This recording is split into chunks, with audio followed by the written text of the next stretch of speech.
Assalamualaikum warahmatullahi wabarakatuh. Oke teman-teman, di video kali ini kita akan mengobati domba yang cacingan menggunakan obat tradisional. Ini mudah didapat, obatnya mudah didapat di sekitar kita, gratis lagi gitu. Yuk kita obati domba kita yang kena cacingan. Untuk yang belum subscribe, silahkan subscribe terlebih dulu, nantikan video menarik selanjutnya. Yuk kita langsung ke ini dia teman-teman. Baik, kita akan coba petik daun pepaya. Nah, daun pepaya ini salah satu fungsi untuk domba itu adalah bisa mengobati cacingan ya teman-teman. Yuk kita kasih domba kita ini daun pepaya ya teman-teman. Untuk daun pepayanya silakan pepayanya mau jenis apa aja, soalnya untuk pepaya itu banyak jenisnya sekali ya. Itu mau pepaya apa aja ya teman-teman, yang penting daunnya yang kita kasih ya teman-teman. Itu kalau buahnya sama kita aja makan, apalagi kalau matang. Ya teman-teman, yuk kita langsung kasih domba kita pakan daun. Baik teman-teman, setelah kita dapat bahannya yaitu daun pepaya ya teman-teman, kita akan mengobati domba yang perkiraan atau prediksi kena cacingan teman-teman. Tuh itu yang badut ya, yang hitam. Bebe.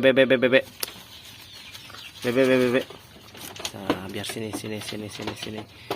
Ini cukup untuk domba ini sekitar, ini jadi makan semua, ini nggak apa-apa lah. Yang lain juga mencegah ya, kalau ini mengobati ya teman-teman. Tuh, lihat. Kalau yang kena agak ancam-encem makan ya tuh. Kalau yang nggak kena mah nggak ancam-encem tuh, langsung dimakan aja tuh. Mundur nih dombanya. Coba lihat tuh. Kalau yang itu, yang badot teman-teman. Dan untuk obat itu teman-teman cukup sedikit saja, 3 pelepah ataupun 2 pelepah ya, tidak terlalu banyak, tidak harus satu tempat makan pengobapan seperti ini. Nah, biasanya kalau yang ini yang kena cacingan itu jadi ancam-encam ya teman-teman, apalagi yang itu tuh, yang hitam. Berarti ini solusinya, kalau kita tidak mau pakai pakan ini, pakai daun gedang ini ya, daun pepaya, kita harus pakai obat yang dicairkan ya teman-teman. Atau mungkin si daun pepayanya ini bisa kita olah di air minumnya nanti, kan itu campurannya ada dedak juga, terus juga ini dipotong kecil-kecil ya teman-teman, jadi bisa ke minum ya teman-teman. Nah, ayo dong. Kalau tidak bisa sama daun gedang ya, atau daun paya. Nah, enaknya sih kalau daun paya. Mungkin kita bisa inisiatif juga, ini kita campurkan dengan pakan yang lain nantinya. Nah, ini nggak mau. Soalnya kalau yang itu nih, ini kan sebenarnya itu satu angkatan tuh. Yang danten ini, ataupun kalau di gadis ya, kalau di manusia mah. Ya karena belum melahirkan sama yang jaluknya itu. Ini satu angkatan, tapi ini kalah. Perkembangan badannya ini kalah teman-teman.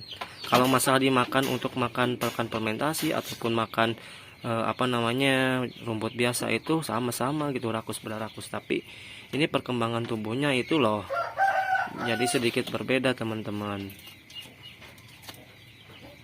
Jadi kemungkinan besar itu kena cacingan. Jadi kita harus obatin ya teman-teman ya. Nanti kalau kita tidak mampu, kita bisa akali dengan ini, kita ganti dengan obat satu lagi ya teman-teman. Sama itu juga mudah didapat, murah lagi, tidak mahal, tidak menguras kantong, tapi biasanya menurut pengalaman saya itu berhasil meningkatkan bobot badannya. Jadi sesuai antara makan dan pertumbuhan badan itu sesuai. Enggak ini memakan banyak tapi pertumbuhan kurang bagus teman-teman. Oke teman-teman, mungkin ini juga sedikit ya, nggak habis semua nih. Di video kali ini kita sudahkan saja. Silakan teman-teman bisa mencobanya. Ini lagi saya coba paksain, alhamdulillah nih mau. Alhamdulillah mau. Mungkin teman-teman juga bisa mencontohnya dengan ternaknya, karena untuk daun paya ini tidak ada efek samping ya teman-teman, terkecuali daun roai yang bisa menyebabkan kembung terhadap perut domba dan bisa menyebabkan kematian juga ya teman-teman. Kalau ini tidak ada efek samping untuk daun paya ya teman-teman, jadi jangan khawatir. Oke teman-teman, untuk video kali ini kita cukupkan sampai di sini saja. Terima kasih untuk nonton sampai detik ini. Dan yang belum subscribe silahkan subscribe terlebih dahulu. Nanti kita akan upload lagi video yang menarik mengenai seputar dunia peternakan pemula ya. Silakan, tidak ada henti-hentinya. Saya juga ingin diberikan masukan terhadap oleh teman-teman semua terhadap saya, supaya ternak saya bisa berkembang lebih baik lagi, lebih pesat lagi. Dan juga silakan kita sharing aja itu untuk perkembangan kita semua ya teman-teman. Sampai bertemu di video selanjutnya. Assalamualaikum warahmatullahi wabarakatuh.